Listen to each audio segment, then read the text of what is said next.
Hi అండి. ఈరోజు మనం ఈవినింగ్ స్నాక్స్ రెసిపీగా ఒక మంచి రెసిపీనైతే మనం ప్రిపేర్ చేసుకుందాము. ఫస్ట్ కడాయి పెట్టి ఆయిల్ వేడయిన తర్వాత ఆనియన్స్ వేయాలి. కొంచెం వేగనిచ్చిన తర్వాత మనం మజ్జి మిరపకాయలు ఉంటాయి కదండీ! అవేసి కాస్త వేగనివ్వాలి. తర్వాత అవి శనగలండి. మనం మార్నింగ్ నానబెట్టుకోవాలి.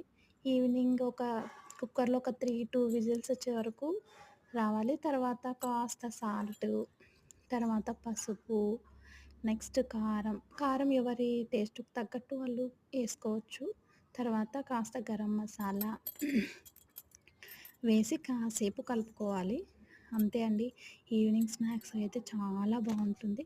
మనకి కావాలి అనుకుంటే గార్నిష్‌గా కొంచెం కొత్తిమీర, తర్వాత నిమ్మరసం వేసుకొని ఈవినింగ్ స్నాక్స్‌కి అయితే పిల్లలు చాలా ఇష్టపడతారండి. ట్రై చేసి